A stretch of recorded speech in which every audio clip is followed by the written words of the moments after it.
Welcome to Beyond Wealth, Success Unscripted with Matt Calnan. Discover the personal drive, professional journeys, and business strategies that have made a real impact. It's success from the inside out.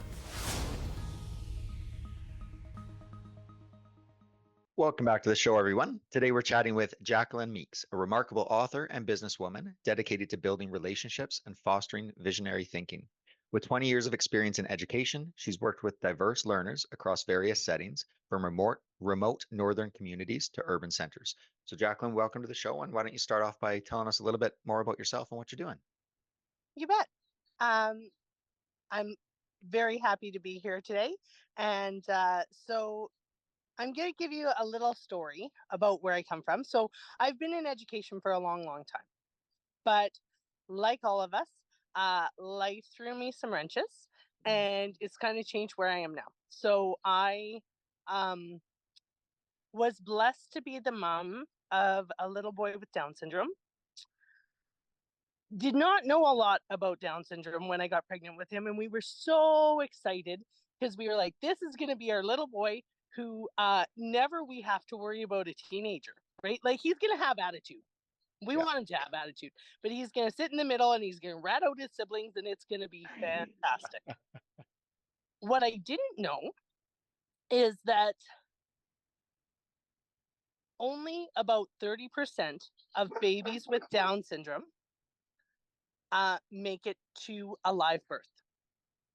Wow. And a lot of those babies have a heart condition. So I was a high-risk mom and had a lot of ultrasounds, but my baby had such a big hole in his heart, it didn't show up on the ultrasound, because what they look for is a mixing of blood, and there was no mixing of blood because the hole was so large he had a 2-chambered heart. So my baby quit growing and took him early, and we were waiting for heart surgery, and his little heart just gave out. And so he passed away at 4 months, 3 days, and I lost my mind, as one would, and kind of demanded that I use my doctor to help me with fertility meds to get pregnant again. And he said I had to wait a month, and so I did, and became pregnant with my now almost 16-year-old, 6'4", 290-pound boy. Football player. He is a football player. I think God saw that Jackie is hard on men, and so he gave me a really robust one. So my son passed away in November. I got pregnant with, in September, I got pregnant with my Christopher in November. And then I lost his dad in June. Wow. And so thankful for my boy, because he has given me a reason to keep going. And as I said, he's quite robust. So it gives me a little faith that this one will be okay. Yeah.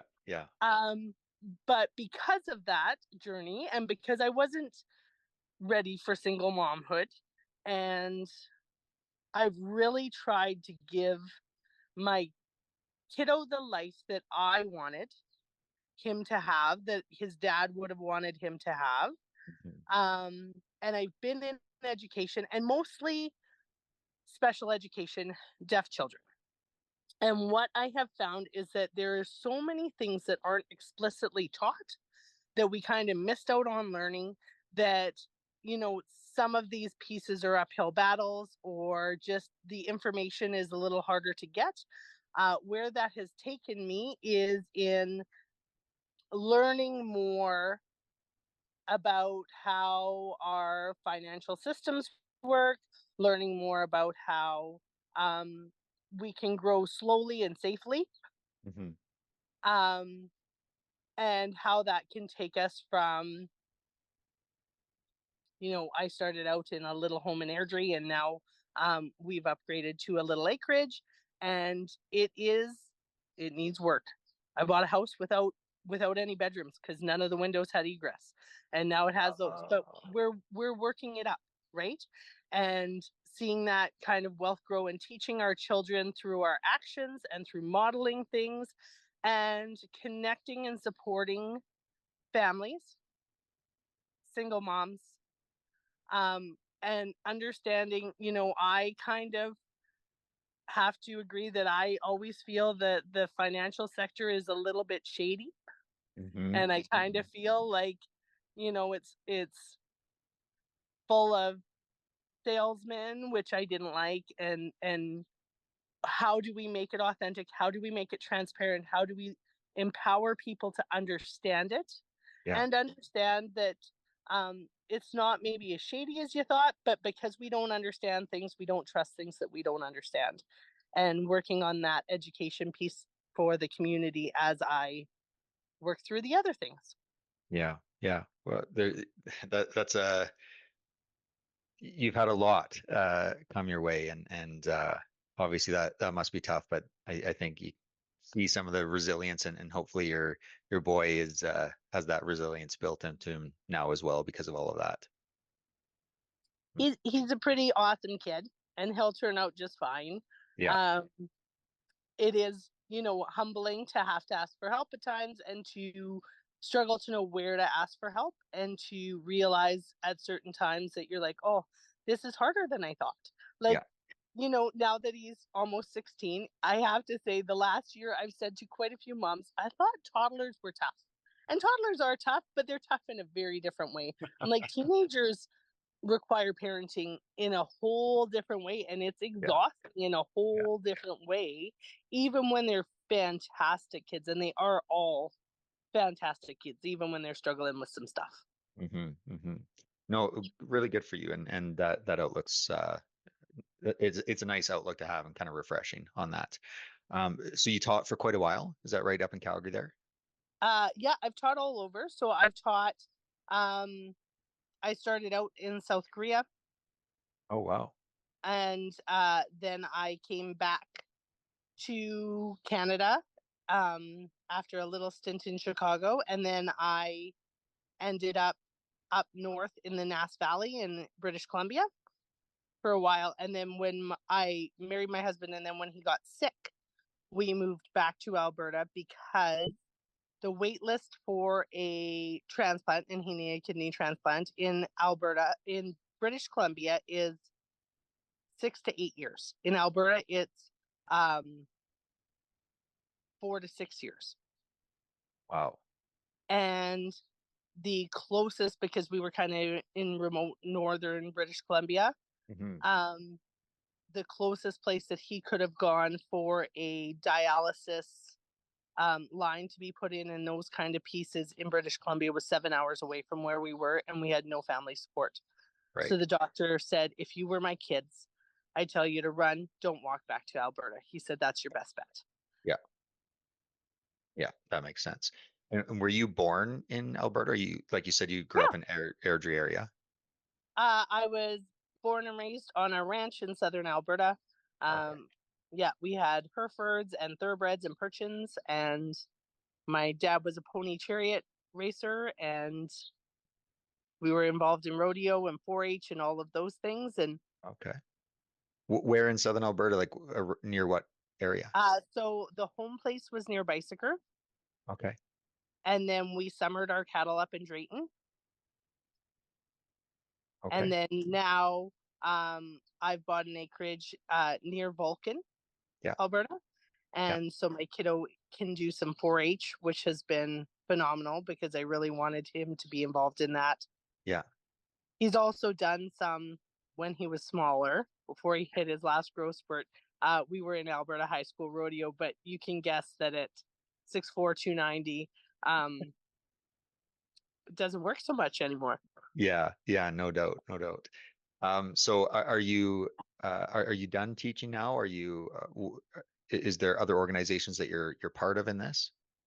I will never be done teaching because that's just what we do. Right? We're always working on educating something. I love kids. I love being involved with them. But my role has moved from the classroom to more of a consultant. Yeah. I do go back into the classroom now and then when asked, but I'm now consulting for multiple boards, bringing in some of that special education and accommodations pieces, but looking at where is education going in Alberta. And I definitely see that there will be, and there has been, and there continues to be a shift towards Alberta independent schools. And so those charter options for families that can manage it. And that will continue to shift how education looks in the province. And so looking at some nonprofit is where I was last year. Mm-hmm. And perhaps where I'll stay, but also looking, my best friend, unfortunately, is going to join me in widowhood. Hopefully not soon, but sooner than he wants to. Yeah. Well, nobody wants to. Yeah. Let's be real. This Yeah. is not where anybody wants to be. But we have been talking because he is also in the educational space. And we're like, okay, you know what? How do we use and expand these powers to allow us to do something different? And so I've been talking to him and I convinced him to do his MBA. But right now, where family health is and where his responsibilities are, that's not an option. So we're doing our Canadian securities course together. Oh, okay. And I am working on using that to educate some others and whoever wants to learn with me. I've talked to a few friends and my sisters, and I'm like, let's just do this together. Like, we should have known this before. Mm-hmm. Let's all do this together just for ourselves. And then I do want to do my mutual funds, and I am currently doing my my insurance licensing. Part of that because, again, I feel like it's shady. Like, I've had the people come to me and say, hey, let's talk about life insurance. And I'm like, I don't want to talk about this with you. But here's the deal. As a widow, I saw it. Yeah. I saw the difference between, like, we had just my husband's work life insurance. He was only 23 when he passed away. We did not see it coming. We did not have a will. We did not have all these things. When my son passed away, the grief made us make poor financial decisions. My son has a headstone that's about 3 feet tall. It's a teddy bear. You can see it from the highway. And I don't regret it. I don't.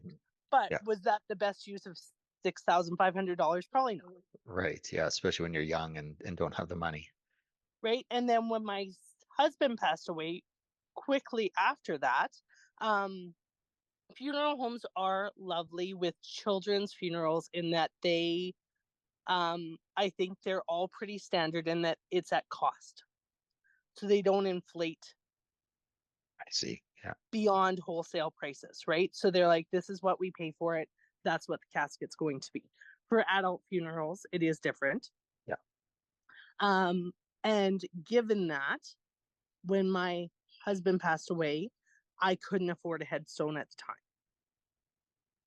When it came up that it was, I could afford it, I remember calling around about it. And one place that I called, they said, I just wanted a low pillow top one. It was $1,400. And they said, is that really how you want to show your love for your loved one? And I lost my mind because I was far enough out from grief at that point that I could say, this is how you guilt people into things. And I said, oh yeah, he'll be noticed. Like, he's beside his 3-foot teddy bear, like a low lying one. Yeah. Will look just fine. I can find him. I know where he is. Yeah. Right. And that's predatory to say that, right? It felt that way for sure. And the grief piece and knowing that someone has been through it, and here's what makes sense, right? Like, we didn't have a lot when I went to grief counseling. There were widows who were a little more set up, and their lives have not been easier, absolutely, but it allowed them a different space for grieving because they were able to take the time without the same financial obligations Yeah. that I had.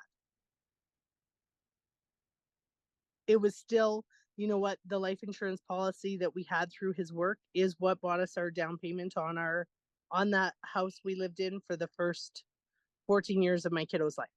Mm-hmm. And I was able to, use COVID to then make a profit on that house and now move to where we are. And again, I started low. I didn't increase anything. And I know that we'll do the same here. Yeah. Right? Because we're going to put in the work.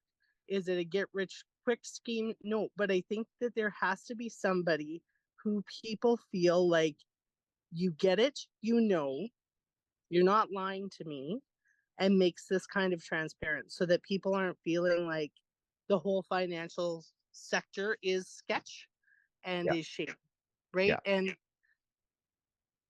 And knowing that, there is no get rich quick. This is what it looks like to slag away, but slag away and gain a little knowledge and be like, hey, let's share this and move it along that way. Yeah. Yeah. I share your sentiment for the financial industry, and I a few times on the podcast I brought that up. I don't like the industry. I think it's quite predatory. There are really good advisors out there, but I believe as a whole the industry is not great. It's set up to almost go against what's in the interest of the best interest of the clients. So when you're finished your Canadian security course, and you said you were looking at your mutual fund license as well, is that your plan, is to go into that financial space, into the financial planning world? I don't think it really is my full end game. I think that everything I've looked at, like to get from where I am as an administrator of schools and an educational consultant, anything beyond where I am requires that financial understanding. Mm. And so it is a stepping stone to just my regular career growth. Okay. But I really want to use this time while I'm just growing myself and my career to educate other people so we don't all feel like we're dependent on people that we feel could be predatory. Yeah. Yeah. And I sometimes I don't necessarily feel that they're predatory. I think some of them are, for sure. Yeah. Some of them are looking for the sale, and some of them just don't have that is their full job, and it is commission. Mhm. And anybody who works commissions kind of feels because that's what they have to do to make a living. Yeah. But I also feel like, sorry, there is excitement in our yard. A bird flew. Jessica, shush. They don't have the knowledge either, right? Like if you only did your insurance licensing, you don't know anything else, right? And is insurance the only thing people need? No, but they get sold on it like this is the main Yeah. starting point, and this makes the most sense for you. Is insurance important? Yeah, but you also have to know how to use your insurance. Mm-hmm. Mm-hmm. Right? Like even home insurance. I had basement flood on New Year's Day, and not knowing, I've never made an insurance claim. And I'm like, how does this work? Now, what does that do? Is it really worth it to go through with this? Um,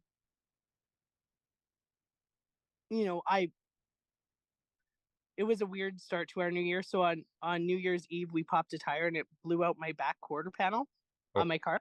And I have all-wheel drive. And I was told by everyone that the tires wouldn't be covered because that's wear and tear. But the problem is with an all-wheel drive, I didn't know this either, that you have to replace all 4 tires. And so insurance will actually cover my tires. But everyone said it won't.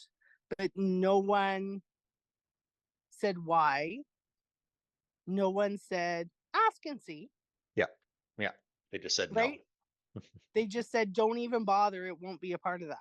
Yeah. And I'm like, well, I'm going to ask. I'm going to ask and find out because I don't know. And Jackie's dumb. And because I'm dumb, it means I'm going to go ask questions. Yeah. Yeah.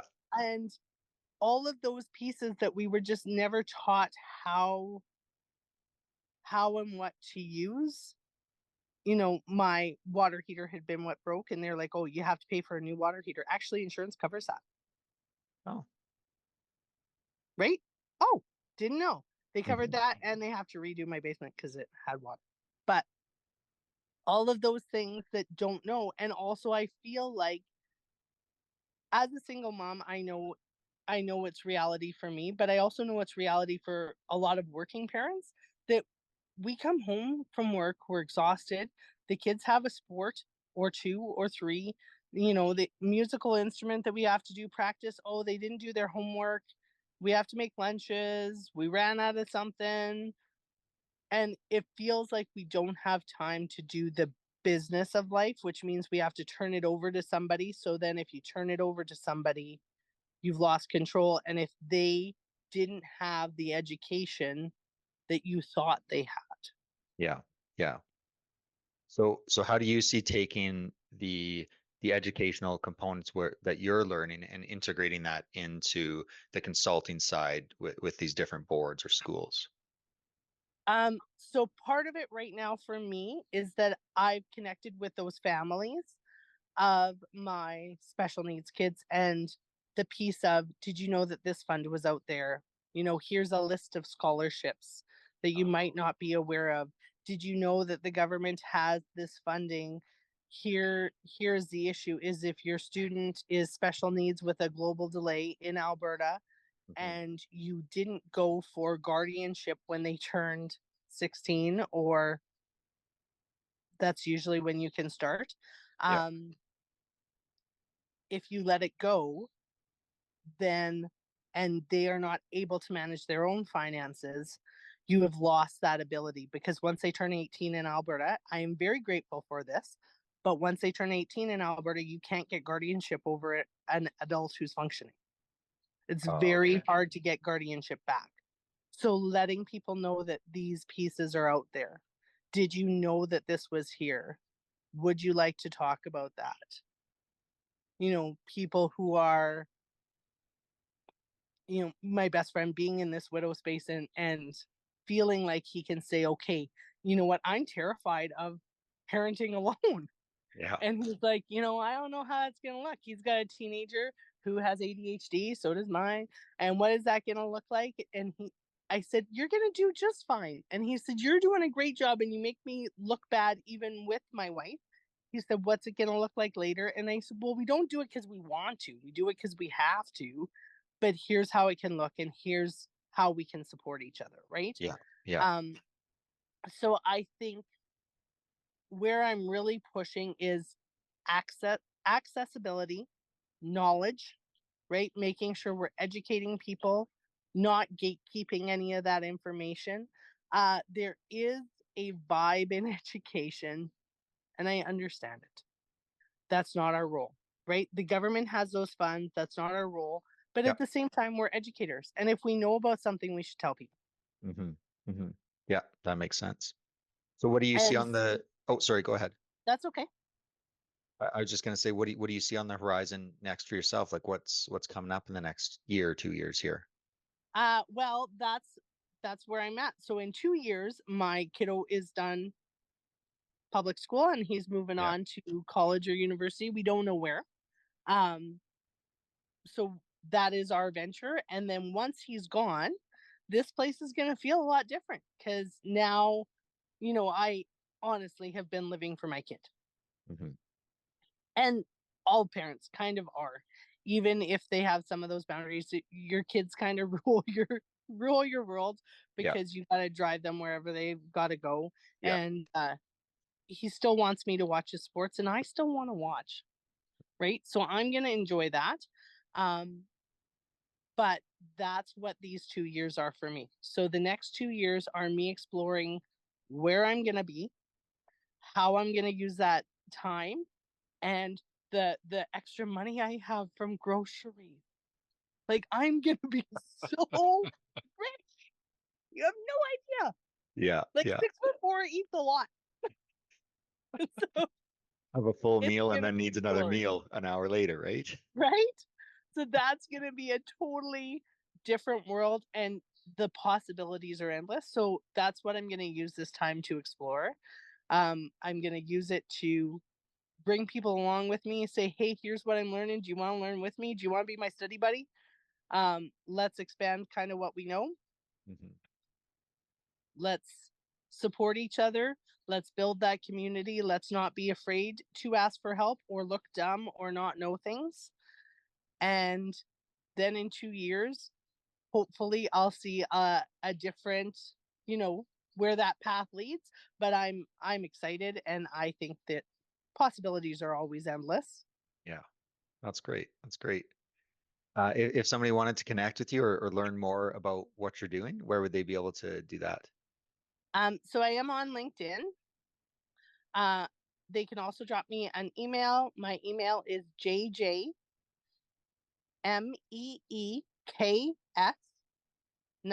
Meeks, just like my personality, meek and mild, um, at gmail.com. Awesome. Awesome. Well, certainly appreciate having you on the show today and wish you all the best. And I'm excited for your grocery bill to go down in a couple of years. Right? It's going to be so amazing. It'll be great. Thanks very much, Jackie. Appreciate it. Take care. Bye. You've been listening to Beyond Wealth, Success Unscripted with Matt Calnan. Want to be our next guest? Visit beyondwealthpodcast.ca/guest. See you on the next episode.